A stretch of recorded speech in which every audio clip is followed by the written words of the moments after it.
Good evening and welcome. I am Amarachi Ubani. Tonight,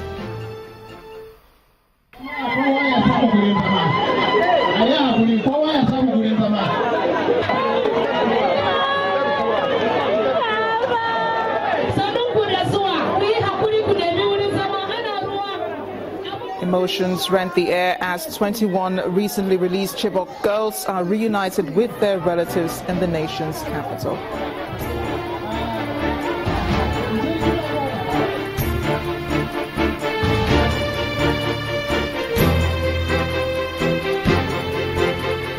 Meanwhile, the United Nations Population Fund offers counselors to provide psychological support and reproductive health care for the 21 Chibok girls.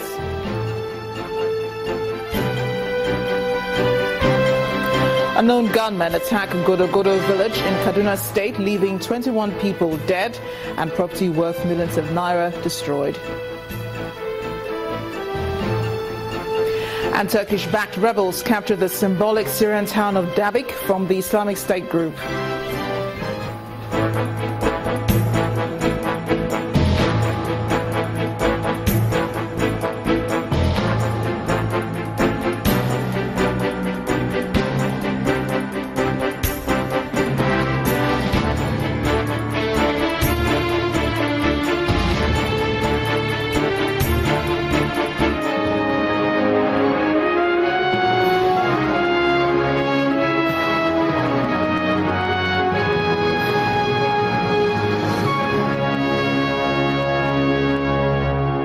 We begin tonight from Abuja, where it was an emotional reunion for the 21 Chibok girls who were released on Thursday by Boko Haram terrorists as they reunited with their relatives.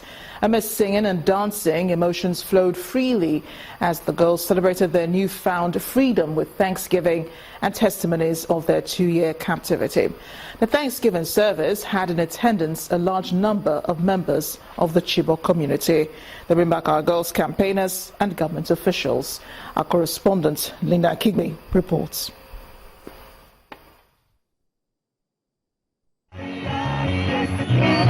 A procession of the 21 rescued Chibok girls dancing into a space set up for a Thanksgiving service in Abuja.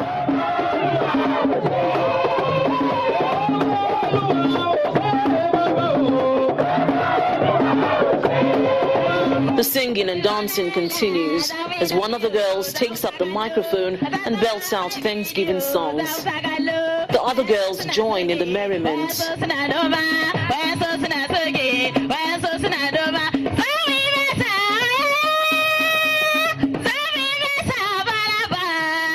The feeling of joy and relief in this gathering is palpable. For 2 years, these girls have endured captivity in the hands of Boko Haram. Their freedom last Thursday took the world by surprise. One of the girls who speaks on behalf of the group in Hausa says they are grateful to be alive.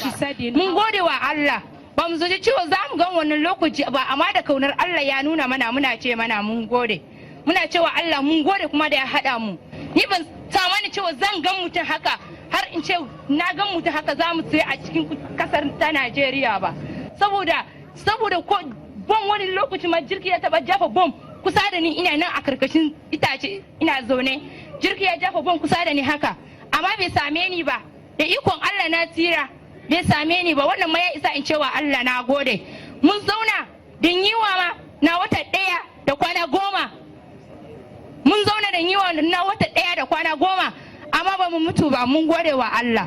The service continues. The Reverend delivers words of encouragement to the girls. Who shall separate us from the love of Christ? Shall tribulation or distress or persecution or famine or nakedness or danger or sword? Midway into the service, the parents of the girls arrive. Not minding the downpour, the girls, on identifying their parents, run to embrace them. Tears flow freely and emotions are visible as the parents finally reunite with their children.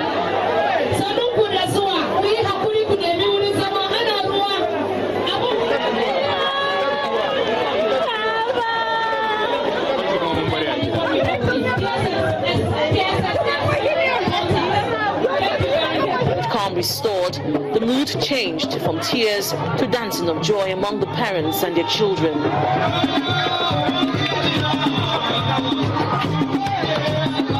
Some of the parents of the rescued girls speak about how they feel about the return of their children. What the woman is saying is that she is very grateful for God and for the government. What she didn't expect is the presence of her daughter that she has seen now. She said she didn't even expect that she'll set her eyes on the daughter. The Minister of Information assures that government is working for the release of the remaining girls. This is just the beginning, and we are very optimistic that inshallah very soon another batch bigger than this will be released to us. The girls were not handed over to their parents, but are to remain with government for some time for further medical assistance and counseling.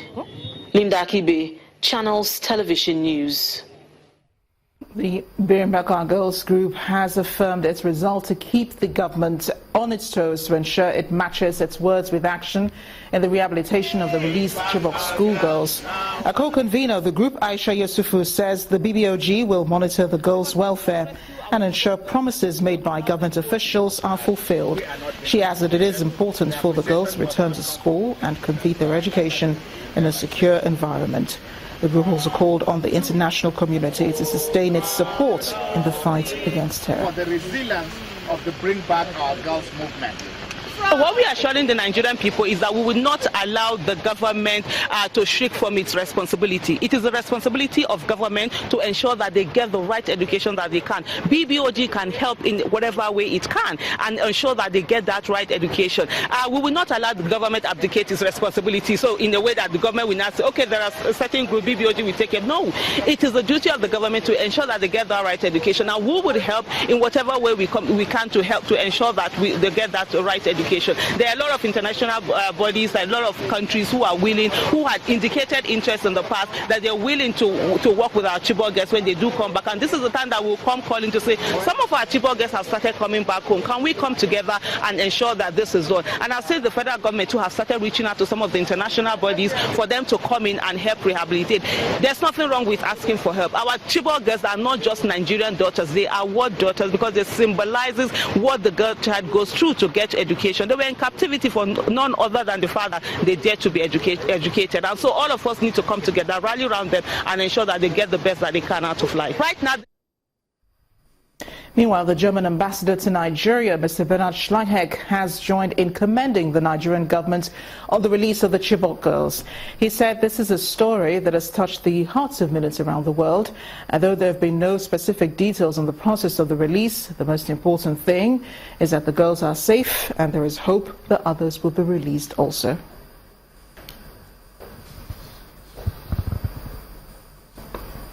With great joy. I think we are happy about that because this is really that for us and still is because I mean it concerns only 21 girls out of more than 200. So I mean there are 187 I think left. So our sympathy is still, of course, with them and our family. But I mean it's very happy development to see these 21 girls being released, and I would like to congratulate the Nigerian government, but I would say the whole Nigerian people to the release of these girls.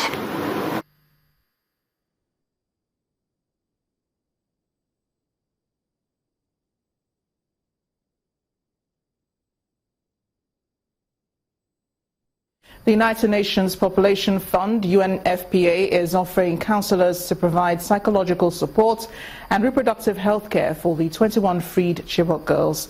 While welcoming the release of the schoolgirls, UNFPA also commended the federal government's commitment to liberating the rest of the girls and other survivors in Boko Haram captivity. A statement signed by UNFPA's Communications Immediate Chief, Mr. Abubakar Dungus, says the agency is providing reproductive health kits that contain life-saving supplies to enable the girls access reproductive health services. It adds that beyond their physical health is the trauma and violence they endure in emergencies.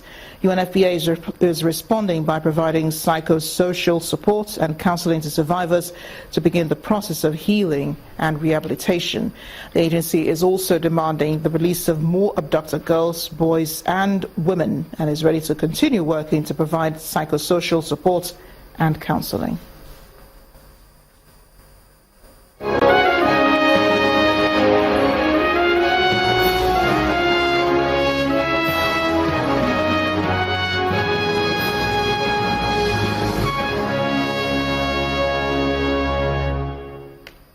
To other aspects of security, at least 20 people have been killed and property destroyed during an attack by armed men in Godogodo village in Jema local government area of Kaduna State.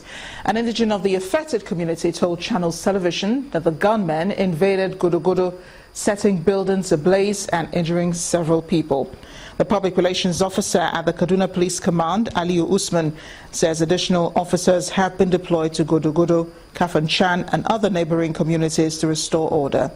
In the meantime, a dusk to dawn curfew has been imposed in the affected areas by state authorities. The state's Deputy Governor, Bala Bantex, calls on residents to remain calm as investigations into the incident begin. This pattern of violent conduct resulting in patently unjustifiable killings is unacceptable. Every effort is being made to make the area secure.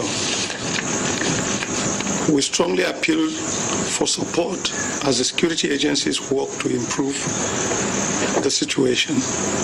We specifically call on everyone, especially community leaders, to spread the message of the urgency of peace building. The ongoing cycle of self-help, reprisals and vendettas is producing an unacceptable toll of death, destruction and pain. Every person in our state deserves that their right to life be respected. Communities should refrain from taking the law into their hands. The law enforcement agencies and the courts are the civilized arbiters of conflict, and they are accessible to everyone. The government extends its heartfelt condolences to those that lost their loved ones, property, and other valuables in the unfortunate attacks. Humanitarian relief efforts will continue as we pursue a combination of security and peace-building efforts to stem the violence. We'll have more on security later on the bulletin, but the chairman of the All Progressives Congress Governors Forum and Governor of Imo State, Mr. Rochas Okorocha, is appealing to Nigerians to show restraint in their criticism of the president's reaction to the interview granted by his wife, Aisha Buhari. Speaking to State House correspondents in Abuja, Mr. Okorocha says President Muhammadu Buhari's comment has been taken out of context. I've read the interview of the First Lady, and I was there when the Mr. President made that comment. I think both interviews and comments were taken out of context. And again, I can understand when the international communities speak on this matter because of the woman right and all that is going on right now in the whole world. But I tend to believe that Nigerians will understand the situation better than any other persons in the world, because I do not think that those were the intentions has been described on social media and has been described by all and sundry and those condemning the act. If there's a clear call by all to say, Mr. President, look into your cabinet and bring in more people, there's nothing wrong for Mr. President to take note of the comments by people, because if everyone keeps saying the same thing, then there might be sense in what they're saying. But that is not really the situation, and that should create for a big hullabaloo, if you like, this big thing we're all attracting to it. Most part of the people in the party feel that they have not been carried along. I know there's so many people in the party who work for the party are complaining every day, and they want the board appointment released so they'll be calm. The people from the southeast are saying they have not been appointed, and some people from the northeast are saying they have not been appointed. Even some people in the northwest, where the president comes from, some local government and villages are saying they have not been remembered. Imo State Governor Rochester Okorocha. In part two, after the break, we'll have more on security, as we'll be joined by a former Assistant Inspector General of Police, Uzo Amakolo. Also, heads of governments under the African Union put in place measures that will enhance maritime security on the continent. Do join us again.